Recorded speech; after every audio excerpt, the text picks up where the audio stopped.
রাসূলের মসজিদে এখনো মহিলারা নামাজ পড়ে। মসজিদে হারামে, মসজিদে নববীতে গেলে দেখবেন মহিলাদের জন্য আলাদা জায়গা এখনো আছে। এই যে আমাদের পাকুন্দিয়া মডেল মসজিদ, ওখানে মহিলাদের জায়গা আছে না?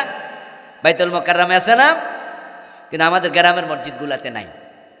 কারণ কিছু হুজুর ফতুয়া দিছে মহিলা মসজিদে যাওয়া নিষেধ। এই ফতুয়ার কারণে মহিলারা বাড়িতে বইয়া বইয়া, কাম যেহেতু নাই, জুমার দিন সব পুরুষরা মসজিদে চলে গেছে। মহিলারা কয় পুরুষরা আসলে না নামাজ পড়তাম, এ ফাঁকে একটু জি বাংলা ছাইয়া লই, একটু এক্সট্রা জলসা ছাইয়া লই। কিন্তু যদি মসজিদে ব্যবস্থা থাকতো যে আপনি যাবেন, আপনার মোটরসাইকেলের পিছনে আপনার বেগম সাহেবা যাবে, উনার জন্য আলাদা জায়গা আছে, উনি মসজিদে উনার জায়গায় যাবে, আপনি পুরুষের জায়গায় নামাজ পড়বেন, পর্দায় কোনো সমস্যা নাই, আলাদা রাস্তা হবে, আলাদা গেট হবে, আলাদা উজুখানা হবে, আলাদা নামাজের জায়গা হবে। মহিলারা মসজিদে গিয়ে হুজুরের ওয়াজ শুনবে, তাদের দিল হলো নরম, ওয়াজ শোনাতে থাকো, এক পর্যায়ে দেখবা মুসলমান মহিলাদের কারণে এদেশে জি বাংলা স্টার জলসা বন্ধ হয়ে যাবে।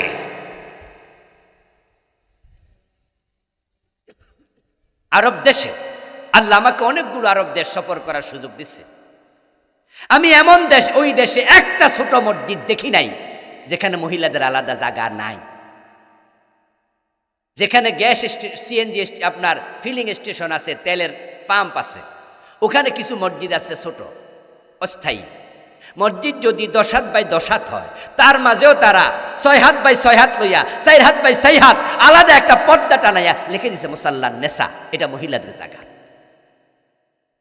কিন্তু বাংলাদেশের মসজিদগুলোতে গেলে বড় কষ্ট পাই। হাসপাতালে গেলাম, পুরুষের নামাজের জায়গা আছে, মহিলা নামাজ কাজা।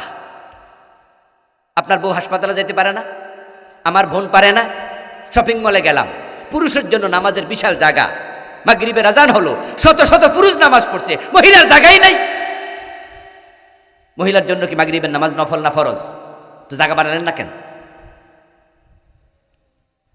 কোন হুজুর নাকি কইছে রাসূলের মসজিদে মহিলা যায়, মসজিদে হারামে যায়, আর তুমি উল্টা পাল্টা ফতুয়া দিয়া এদেশের মহিলাদের জন্য জায়গা সংকীর্ণ করে ফেল।